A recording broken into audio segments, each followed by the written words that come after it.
Welcome to another edition of cards I got off eBay, starring yours truly. So, first one I'm going to pull out here is a 2024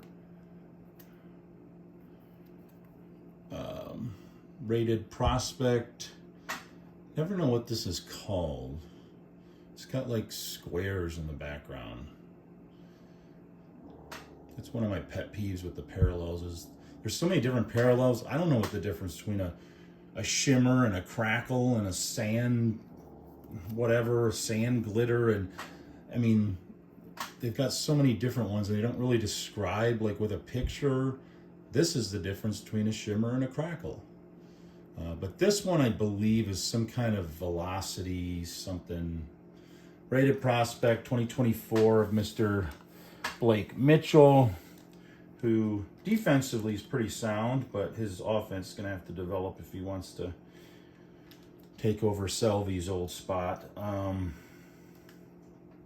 Next up, we have a 2024 Robert Hassel, same kind of background. This one, instead of being blue, is sort of a red, white, and blue. And he's sort of petered out in the minors after starting out pretty strong, but still got a shot.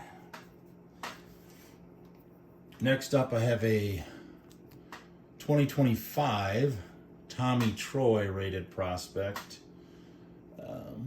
auto, not numbered, and put him out here. Mr. Troy, former first rounder, and projected to be kind of a 50-50 guy, but hasn't really worked out. Hasn't found that consistent power yet, but he's still young. Next up, I have a minor league Great Lakes Loons of Kendall George, and this one is actually on-card autographed, so I already have some Great Lakes Loons. I think I even have a Kendall George, but I didn't have an autographed one, and that one was at a decent price. Mr. George, a former first rounder for the Dodgers. He's got a ton of speed, but not very much power. It kind of reminds me of a shorter, maybe a slightly poor man's version of Ben Revere. Next up, I have a Heritage Chrome finish of Josh Young's brother, and that's his rookie card from Topps Heritage, I believe 2025. But I don't think I have any Topps Heritage yet, so I thought I would take a chance to get that one. He's also projecting to have a decent bat. Question is whether or not Tigers are going to have a place for him, being that he's an infielder and they have a ton of infield. I mean, Kevin McGonigal's technically a third baseman and they moved him to short, so this guy's probably the third baseman of the future, but they still have McKinstry and Torkelson and still have a lot of young guys in their infield. Next up, I have a few cards of Mr. Mick Abel. This is a Topps Chrome from 2023. It's actually a prospect, and it's him and his Reading Fightin', I believe it's Fightin' Phils. Topps Chrome card there. And that was actually included in what I bought. I didn't actually buy that card. It just came included, which is kind of a nice thing to do because he also included a Prism Future Supers. They can't call it Future Stars because that would be, Topps would probably sue him. 2023 Mick Abel Future Supers. It's got kind of a little spot on it. I don't know. Maybe he was crying when he opened it and got a tear on it or something. Or was sweating, I don't know.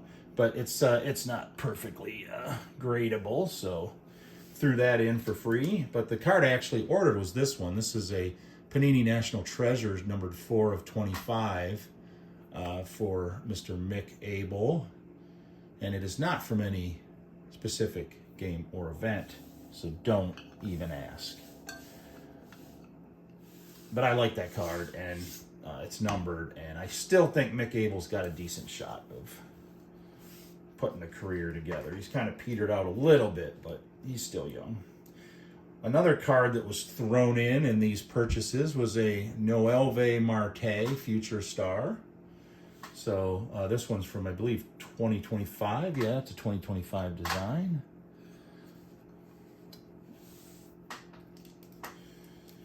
And next up, we have a Jason Dominguez Topps 206. And for those of you who don't know, Topps 206 is a smaller card.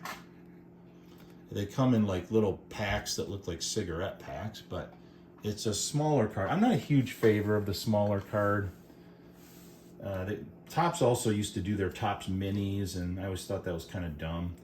But it's a Jason Dominguez rookie, and it wasn't very expensive, so I thought I'm going to grab a few of those for a decent price. That's my first Topps 206 cards I think I've ever bought. And I think that's my first Topps Heritage I've ever gotten. So a couple firsts in this video. And next up we have our guys who are definitely on the Hall of Fame track. First one is going to be a Mr. James Wood in the Bowman Sapphire. And this is a Bowman Draft Chrome. And I do love the Sapphire. And next up, we're going to open a pack here. This is a pack of 2023 Top Prospects from the Biloxi Shuckers. So we'll go ahead and open these on camera, see what we got. I don't know what the distribution is. The Choice Minor League cards are not known for their parallel and variants, but we will see what we got. Doesn't look like I got any special cards. What's that? Oh, that says 10 of 15. So maybe that is a special card. I don't know. First up, we have Mr. Jackson Shurio. And he is sort of the obvious chase in this pack. We have a Wes Clark. Don't know who that is. There's a Jefferson Quiro. He was, I believe he said been called up. We have a 10 of 15. Wesley Clark to go with the regular Wesley Clark. Top prospect is in blue instead of white, so we'll go ahead and call that a hit, even though I don't know who Wesley Clark is, nor if his career is off to a good start or not. And we have a Carlos Rodriguez and a Tyler Black, who I might say looks very much like Wes Clark, but is not the same person. Don't even think it. Okay, so there's our 2023 top prospects. And finally, this was another one that was thrown in. I'm trying to read the, I want to say it's a 2020, looks like a 2020 design, but they threw in a Ronald Acuna Jr. and Ozzie Albies doing a high five. So that was just an extra card. I do appreciate the guy that, with the Mick Abel card I ordered, actually included 2 other Mick Abel cards. So most people, when they do include extra cards, which I also appreciate, they usually just will throw in a couple random cards. But he actually said, hey, this guy wants a Mick Abel card. He might like Mick Abel cards. I'm going to throw in 2 more free of charge. So there you go. That's your eBay finds for today.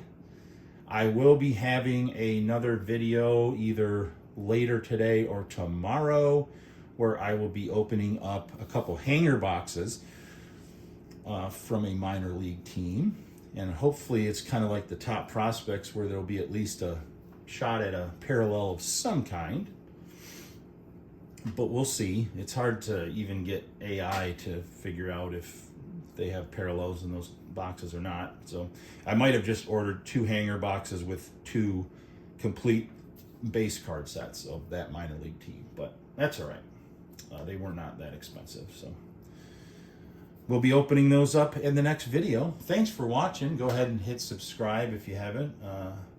Go ahead and hit a like, because that's something you want to do. And go ahead and make some comments if there's anything you like, dislike. Do you like the Topps T06 little cards? Not like them? What do you think of Topps Heritage? Never opened any Topps Heritage. Have you had some good hits in Topps Heritage? I mean, the best card of the bunch in terms of value is probably going to be the Mick Abel 4 of 25. And if he was doing a lot better, that would have been a much more expensive card. I probably wouldn't have bought it. But Panini National Treasures is one of those elite sets that I probably am never going to buy an actual box of because they're just too expensive. But I do believe, that 2025 National Treasures is either coming out now or it's or it just came out. Panini does these kind of Dutch auctions where they start it at a certain price, and then every like 15 minutes, 10 minutes, the price goes down, and you can wait until the end. And I would love to do that for National Treasures. I don't have anything else to do, so I would sit online and wait for it to keep going down and down and down until it got to a reasonable level. The problem for me is a reasonable level is probably more in the $100 to $150 range, and they are going to cut off that minimum level at $600. So I'm not paying $600 for a box of, I don't even know how many come in National Treasures, but it's going to be 25 or less probably cards. If that, it might only be like 5 or something stupid. So I'm not putting that kind of money in a box like that. If the hobby stores want to waste their cash reserves and see if they can find something that maybe they can turn around and flip for a profit, they can go ahead and do that. But if they're just going into your PC, that's a lot of money to invest with no long-term guarantees. So all right, have a good night, and I will do this again tomorrow probably.